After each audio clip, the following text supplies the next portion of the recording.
Assalamualaikum warahmatullahi wabarakatuh.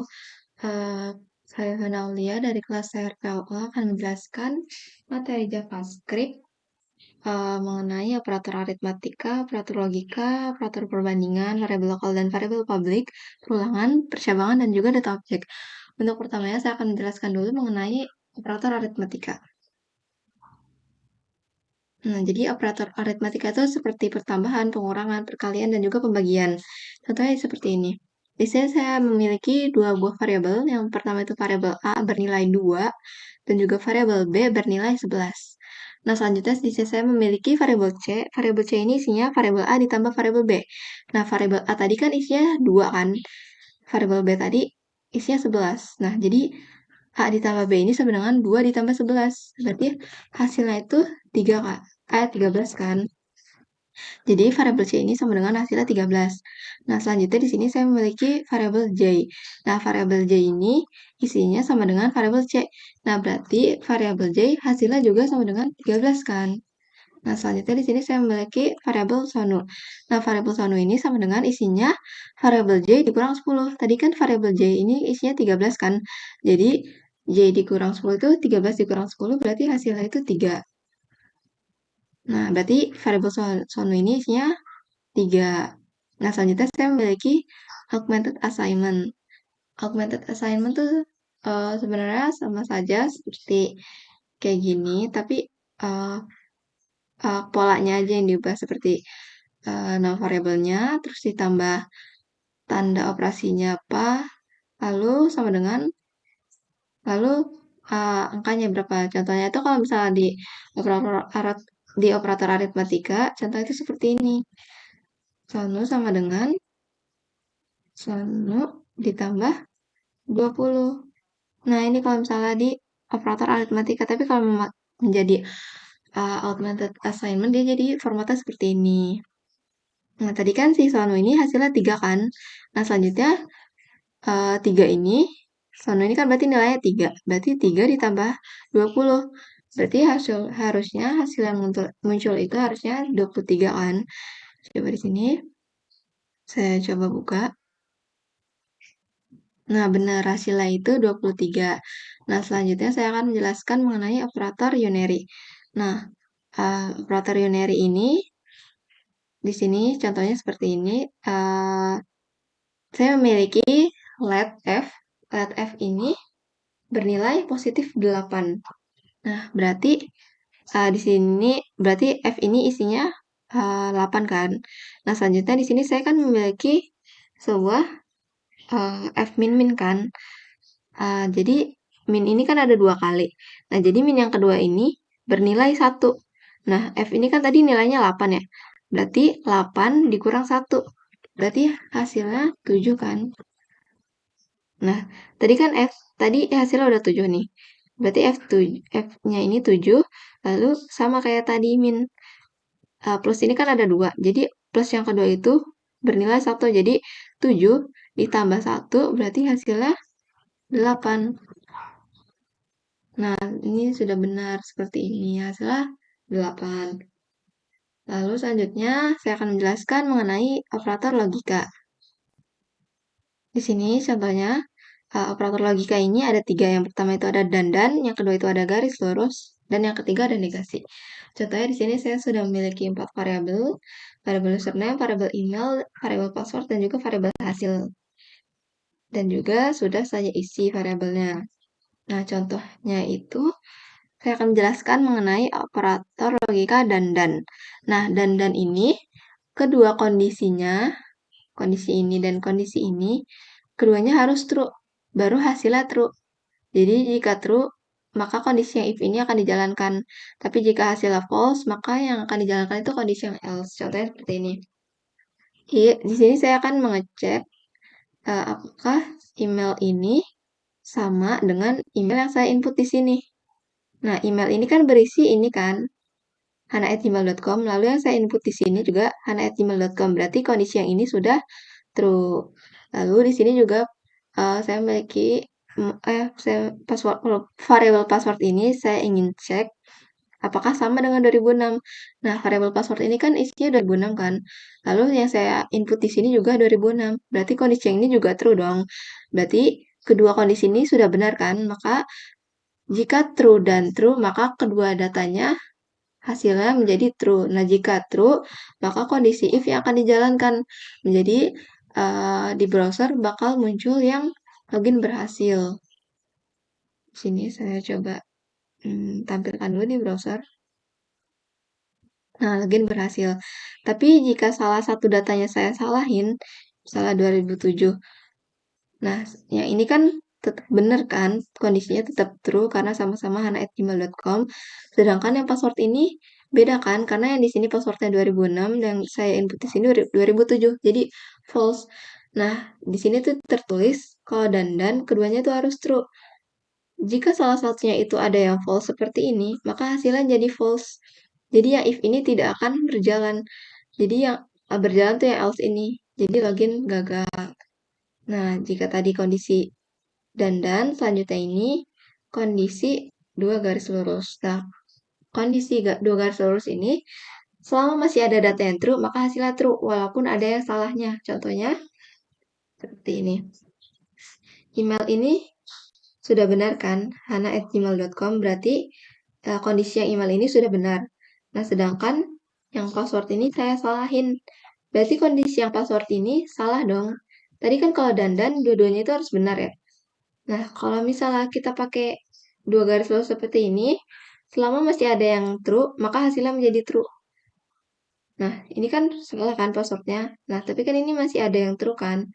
Jadi, hasilnya tuh tetap true. Jadi, jika misalnya true, maka kondisi if yang akan dijalankan. Jadi, nah, nanti muncul di browser akan yang login berhasil. Coba nih. Nah, benar kan login berhasil. Nah, selanjutnya saya akan menjelaskan yang ketiga yaitu negasi. Negasi itu menjadi kebalikannya gitu loh, seperti ini contohnya. Di sini saya memiliki variabel email hana@gmail.com dan passwordnya itu sama dengan 2006. Nah, sudah benar dong. Karena kan email yang di sini hana@gmail.com, ini kan emailnya hana@gmail.com. Lalu yang saya input di sini juga hana@gmail.com, berarti kondisi yang ini benar. Nah, selanjutnya password ini isinya 2006. Lalu yang saya input di sini juga 2006. Nah, berarti dua kondisi ini benar dong, true dan true. Nah, misalnya sini saya pakai dan. Nah, tadi kan di dan ini jika keduanya true, maka hasilnya true kan. Nah, harusnya kalau misalnya true ini, if ini dong yang akan dijalankan. Tapi karena kita menggunakan negasi, jadinya yang akan dijalankan ini jadi terbalik itu. Jadinya yang else ini yang akan dijalankan. Nih, ya nih, jadi login gagal. Nah, jika saya menggunakan garis lurus 2 seperti ini, nah, tadi kan kalau misalnya garis lurus 2, selama masih ada data yang true, maka hasilnya true kan. Saya di sini, 2008.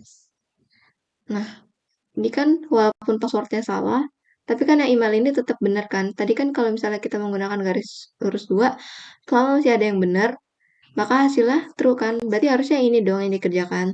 Tapi karena kita menggunakan negasi, jadi yang akan dikerjakan itu menjadi dibalik. Jadi login gagal, nah seperti ini.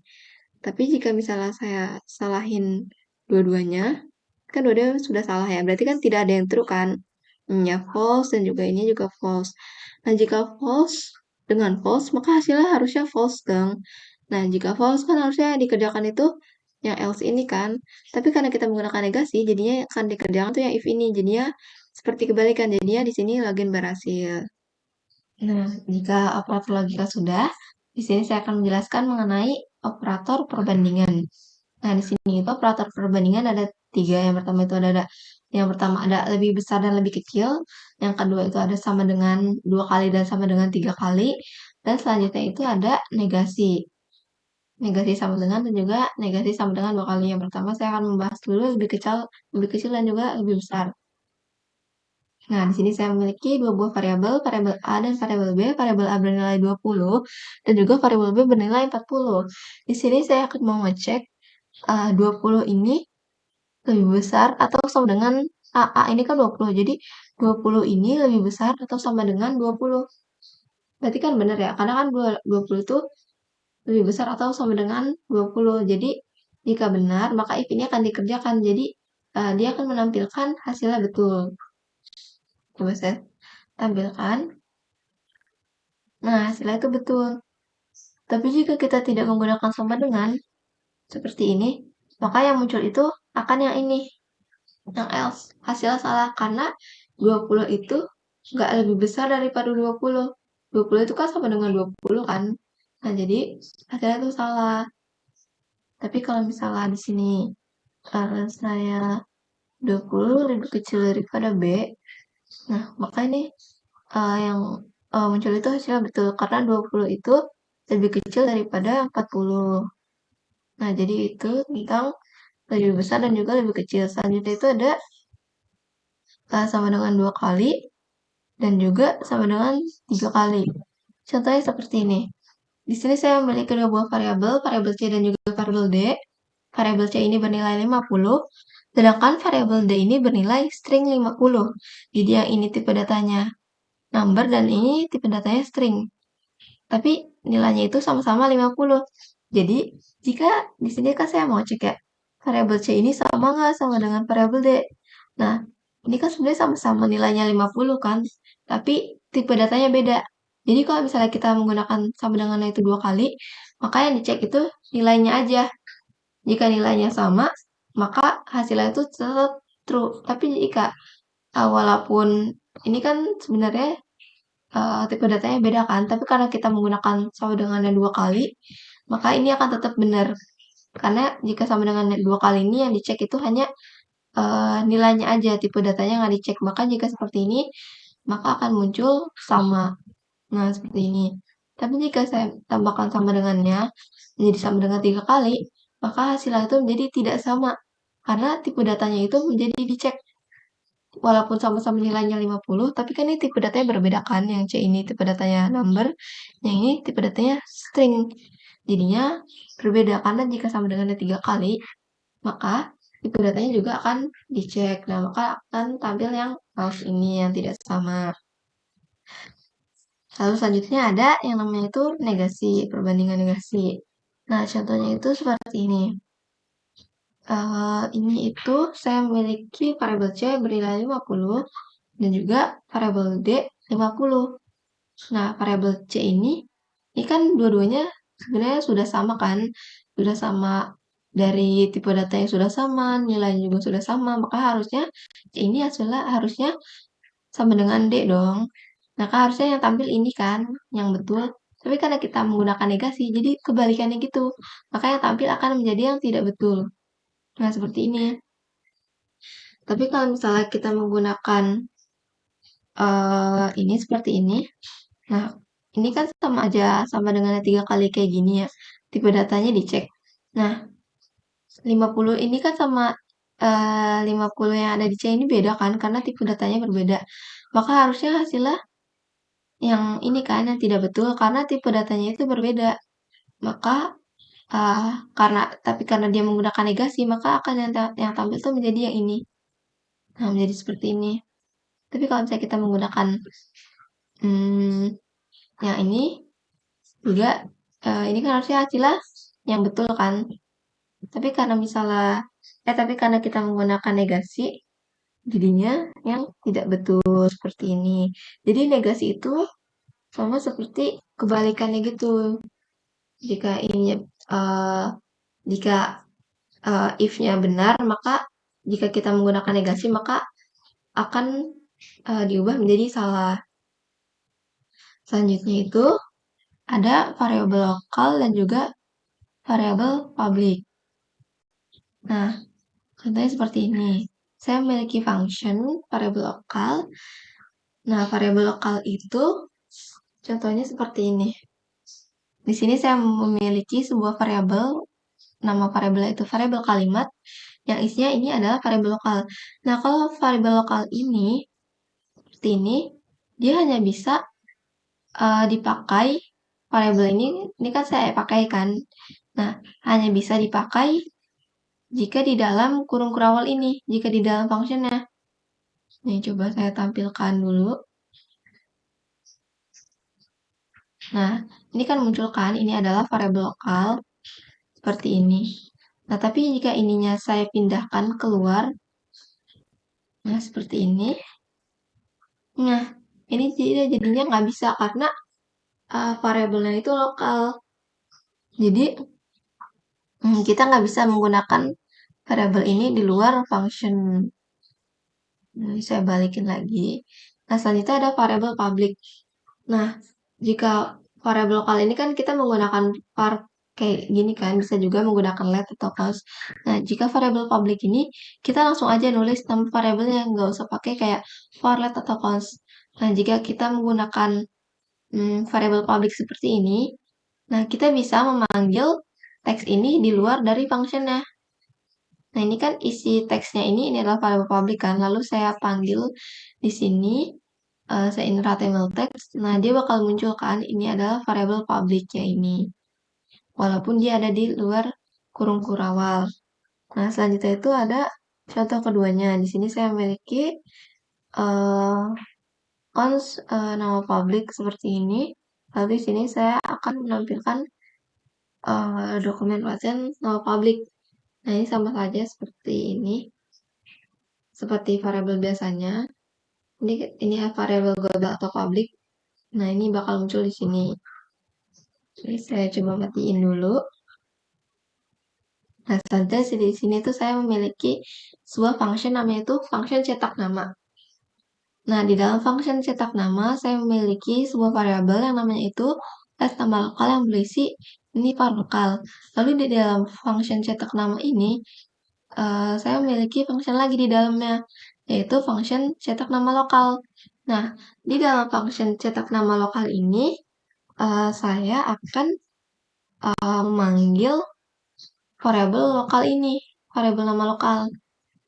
Jadi, variabel nama lokal ini akan dipanggil di dalam variabel cetak nama lokal ini kan, bukan di cetak nama ini. Jadi, di sini saya akan kembalikan nilai cetak nama lokalnya. Nah, selanjutnya, di sini saya memiliki variabel cetak. Nah, variabel cetak ini isinya dari function cetak nama.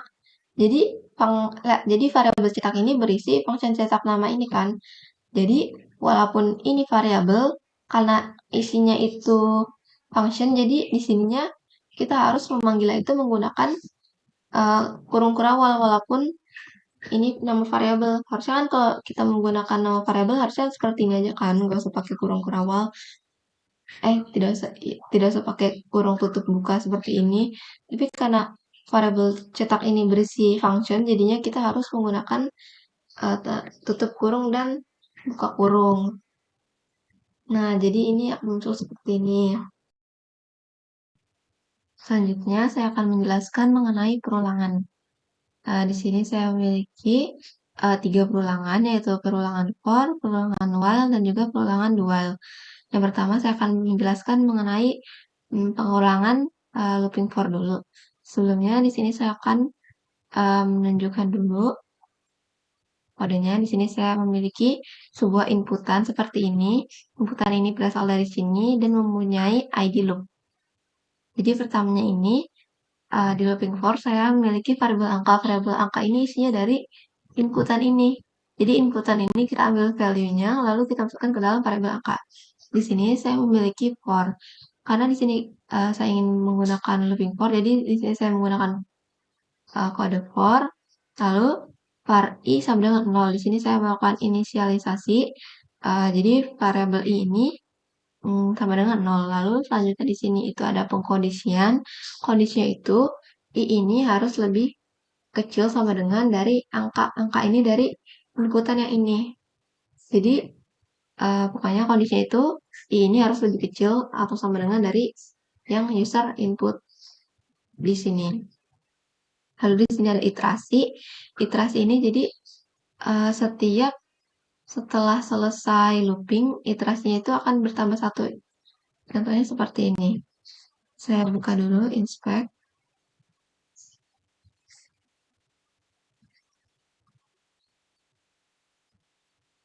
Nah, seperti ini.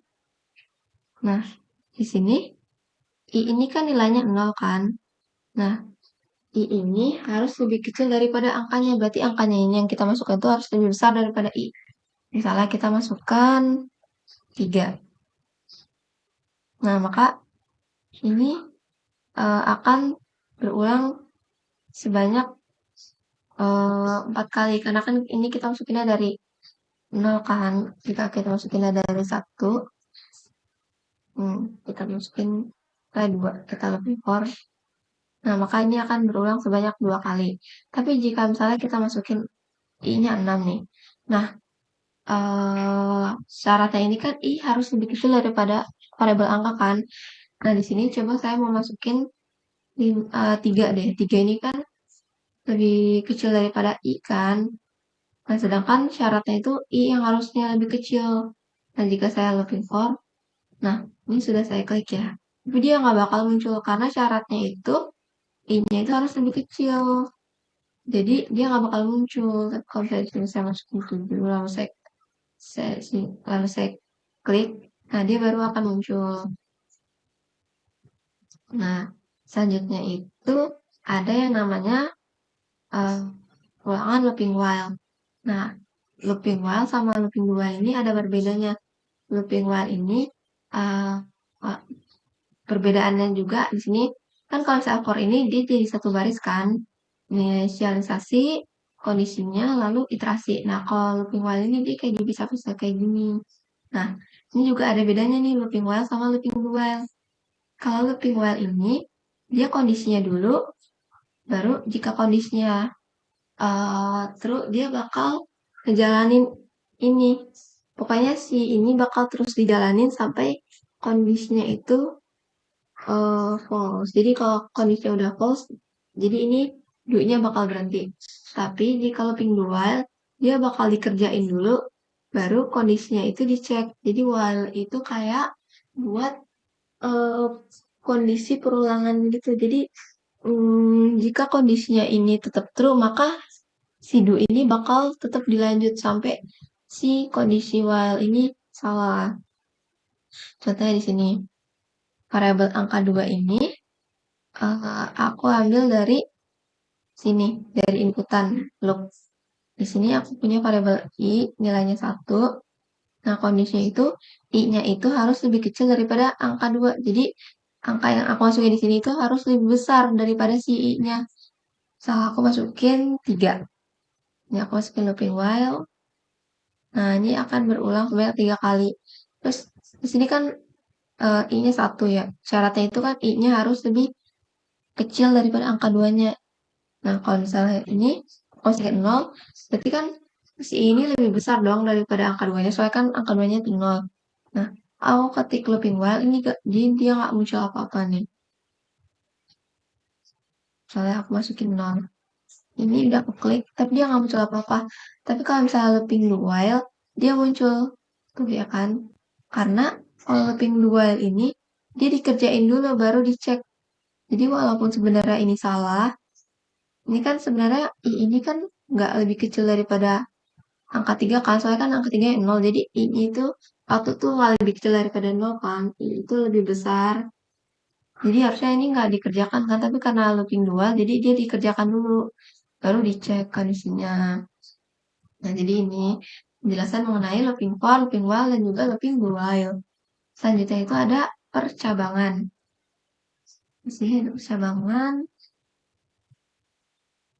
Nah, di sini ada percabangan if, percabangan if else, percabangan if else if, dan juga percabangan insert dan percabangan switch case, dan juga ada percabangan ternary. Ini sebelumnya saya ingin hapus dulu, saya tutup tabnya. Lalu saya mau menjelasin dari yang paling atas dulu. Jadi yang ininya mau saya komen-komenin dulu.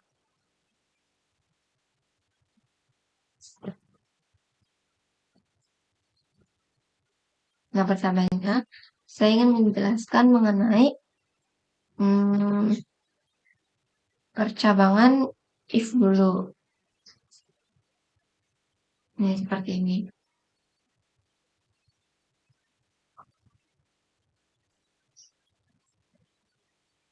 Nah, di percabangan if ini saya memiliki sebuah variabel namanya itu variabel x. X ini nilainya 10.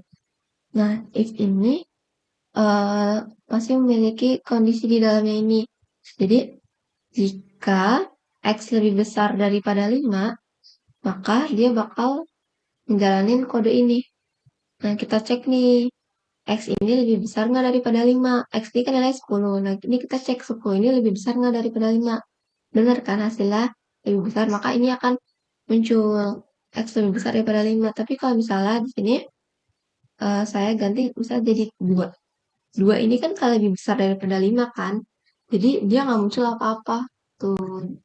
Karena kondisinya ini salah. Jadi kode ini nggak bakal dijalanin.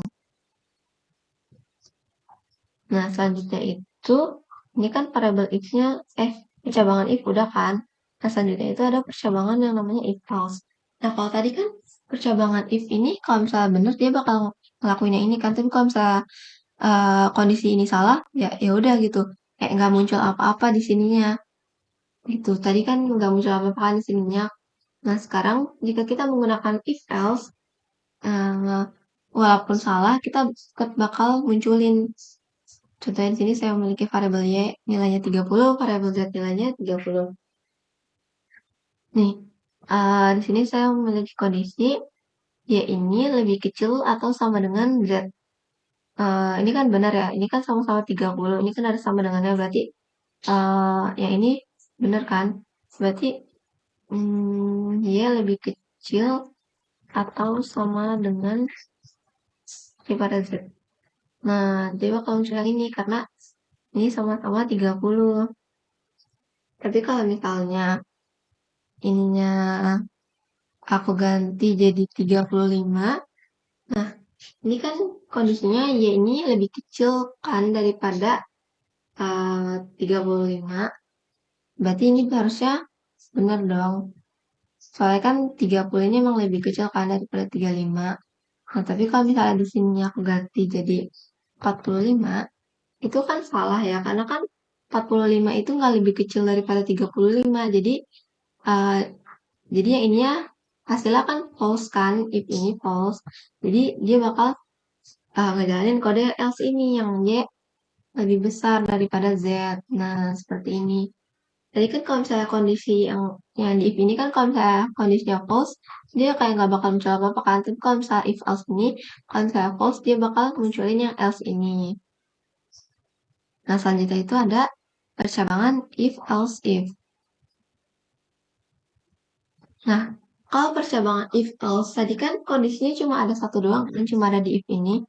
Nah, tapi kalau misalnya percabangan if else if ini, kita bisa menambahkan beberapa kondisi. Contohnya seperti ini. Di sini saya memiliki variabel nilai 90. If nilai lebih besar atau sama dengan 90, maka dia bakal muncul nilainya A. Nah, ini nilainya A. Nah, tapi kalau misalnya saya ubah, ini kan if ini kondisinya seperti ini ya. Nah, misalnya saya pengen punya kondisi lagi nih. Jika nilainya lebih dari 75 atau lebih dari atau sama dengan 75, dia bakal munculnya nilainya yang B. Berarti kan ini kondisinya itu nggak cuma satu aja kan. Saya ingin kondisinya ada banyak. Nah, kalau misalnya kita pengen kondisi ada banyak, kita menggunakan yang else if. Kalau if tadi kan kondisi cuma satu doang karena ada di if. Nah, kalau misalnya kita menggunakan else if, kita kondisinya bisa banyak. Nah, di sini nilainya 76. Nah, 76 ini kan lebih besar dari yang ini kan, maka hasilnya akan muncul nilainya B. Nah, itu penjelasan mengenai percabangan if else if. Nah, selanjutnya itu ada uh, nested. Nested itu seperti ini. Di sini anggap aja ini tuh sebuah database. Nah, di sini saya udah memiliki sebuah inputan kan, inputan email dan juga inputan password. Itu nanti yang user bakal input. Nah, ini data yang ada di database. Nah, di sini saya memiliki sebuah function namanya function masuk. Di sini saya memiliki sebuah variabel email yang isinya itu dari inputan yang user input. Jadi kita ambil value yang user input. Lalu variabel password ini juga isinya dari inputan ini. Jadi value yang user input password. Nah, di sini saya memiliki uh, kayak mau ngecek gitu, user.email itu kan yang di sini. Nah, email yang ada di sini itu sama nggak sama email yang ada di sini. Email yang ini kan itu dari inputan user kan. Jadi saya mau ngecek email yang ada di database tuh sama nggak sama email yang user input.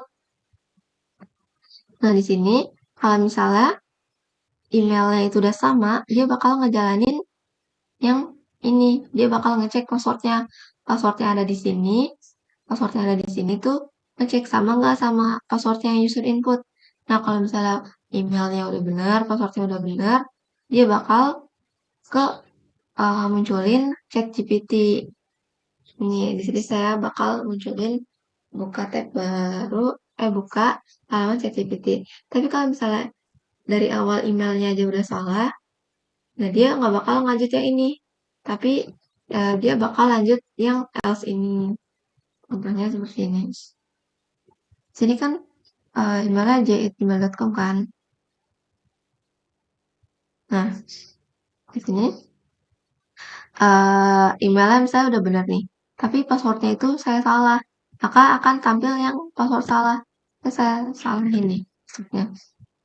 Nah, dia bakal muncul password salah. Tapi kalau misalnya dari awal, misalnya passwordnya ini mau saya benerin. Nah, ini passwordnya udah benar, tapi emailnya saya salahin. Nah, jadi walaupun passwordnya udah benar tapi email salah, dia tetap muncul yang ini, tetap muncul yang email salah seperti ini. Nah, karena kita tuh buat ngecek si password ini, kita harus butuh ngecek yang ini dulu. Kalau misalnya ini udah benar, baru kita ngejalanin yang ini. Nah, jadi sini, jadi emailnya salah. Tapi kalau misalnya saya udah benar nih kayak gini, lalu passwordnya juga mau saya benerin.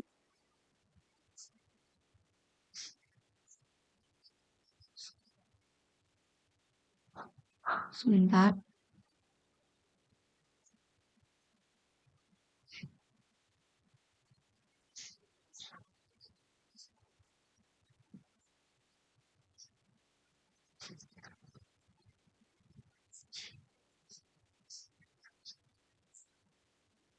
Nah, ini kan udah benar kan dua-duanya, maka dia bakal tampil ke ChatGPT.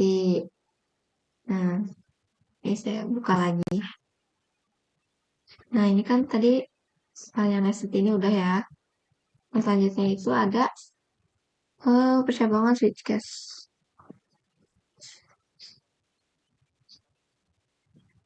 Nah, di variabel di percabangan switch case ini saya memiliki sebuah variabel nilai. Variabel nilai ini akan memunculkan prompt. Nah, seperti ini. Nah, nanti prompt ini bakal masuk ke variabel nilai. Jadi variabel nilai ini akan menampung hasil-hasil yang kita input di prompt. Lalu saya buat variabel hasil. Nah, variabel ini hasil ini cuma saya bikin aja. Tapi nanti hasilnya itu saya masukin di sini variabel hasil ini. Di sini saya memiliki switch. Di sini jika nilainya lebih dari 90 maka akan muncul hasil A. Lalu jika nilainya lebih dari 90, dia bakal ngejalanin kode ini. Misalnya saya masukin 90 nih. Oke. Nah, dia bakal muncul A. Jadi jika ini kondisinya ini benar, maka dia bakal munculin kode yang ini. Lalu jika ini udah berhasil, dia bakal break tuh kayak kodenya itu ya udah sampai sini aja gitu. Jadi dia nggak bakal sampai ke bawah-bawah sini karena sebenarnya tadi kan saya masuk ke 90 kan. Karena kan sebenarnya 90 itu lebih dari 80 juga kan. Tapi karena kita ngejalanin yang ini dulu, jadi dia bakal muncul yang ini. Lalu break, jadi kodenya tuh ya berhenti aja gitu. Tapi kalau saya masukin nilainya itu 71 misalnya. 71 enter. Nah, dia bakal muncul C kan. Karena 71 ini lebih besar daripada 70.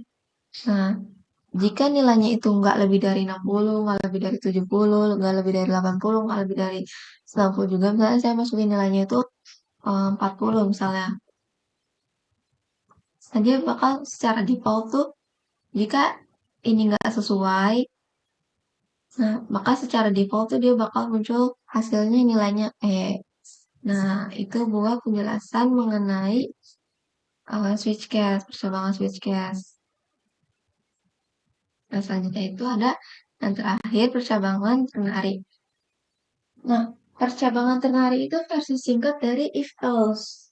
Nah, kalau if else ini kan butuh if sama butuh else-nya juga karena kalau ternari itu enggak. Di sini saya memiliki variabel pertanyaan yang buat menampung data hasil dari inputan ini. Misalnya, prompt ini kan apakah anak orang kan? Nah, misalnya variabel ternari ini di sini saya memiliki sebuah variabel jawaban. Variabel jawaban itu isinya buat ngecek di sini.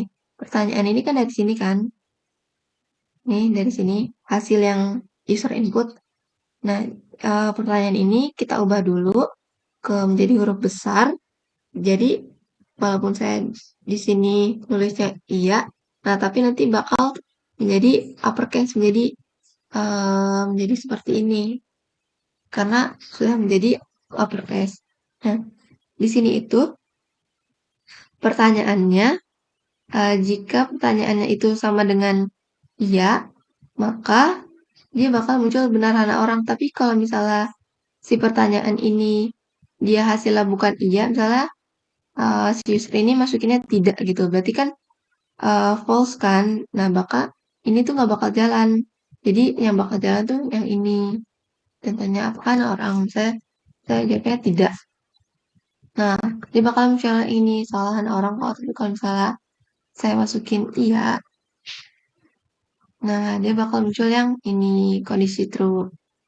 Beneran orang. Jadi kalau misalnya kondisi ini true, ini kondisi yang ini true, dia bakal ngejalanin yang ini. Tapi kalau misalnya kondisinya false, dia bakal ngejalanin yang ini. Nah, ini penjelasan mengenai ternari. Jadi ternari ini sebenarnya versi singkatnya aja dari if else. Nah, selanjutnya itu ada mengenai data objek. Data objek, nah ini di sini. Nah, selanjutnya untuk file JavaScript itu ada di sini. Saya bagi dua dulu.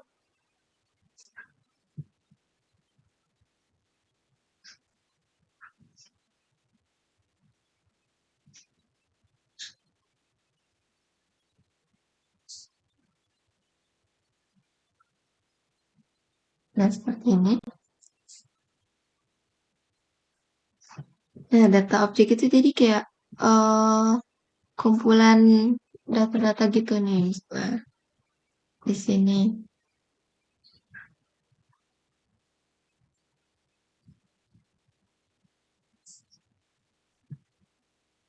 Sebentar ini saya hapus dulu. Nah, seperti ini. Ini tuh namanya data objek. Contohnya di sini. Di sini saya memiliki H2. Nah, dengan ID merek. Lalu di sini H2 dengan ID rasa dan seperti ini.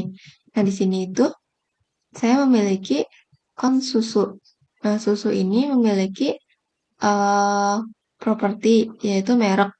Nah, merek ini isinya itu string ultra kan. Lalu di sini saya memiliki uh, properti rasa isinya itu strawberry. Lalu ukuran 300 mili dan harganya itu 7.000 kan. Misalnya di sini saya mau nampilin yang di sini, mau nampilin yang merek. Nah, caranya itu kita ambil dulu ID merek, lalu kita kita udah ambil ID-nya, kita masukin HTML. Nah, kita kan mau masukin yang merek ini kan, maka kita taruh dulu, kita masukin variabelnya. Variabelnya kan susu. Nah, kita masukin susu, lalu nama propertinya, eh, lalu nama ininya merek. Jadi ini HTML susu dan merek. Nah, maka akan muncul ultra. Dan begitu juga seperti yang lainnya, seperti ini. Jika kita ingin menampilkan rasa, kita ambil dulu ID rasa, lalu kita panggil nama variabelnya, ini susu dot rasa gitu. Lalu di sini kan saya kan ingin Deskripsi ya. Jadi deskripsi itu saya maunya itu seperti ini. Saya mau mengembalikan nilai si merek ini kan Ultra ya. Terus saya pakai string lagi, saya tambahin. Yang enak itu rasa strawberry. Jadi deskripsi ini saya mau kumpulan dari si ini, terus string sama rasanya. Jadi caranya itu deskripsi kita bikin function, lalu kita return this, ini tuh datanya dari sini, ini dari string dan juga ininya datanya itu juga dari si rasa ini. Jadi cara manggilnya itu kita ambil dulu si ID deskripsi, lalu kita masukin HTML, susu dan dot deskripsinya. Lalu karena deskripsi ini function, kita harus ini harus menggunakan kurung, buka kurung, dan juga tutup kurung. Nah, itu penjelasan mengenai JavaScript, operator aritmatika, logika, perbandingan, variabel, perulangan, percabangan, dan data objek. Sekian. Wassalamualaikum warahmatullahi wabarakatuh.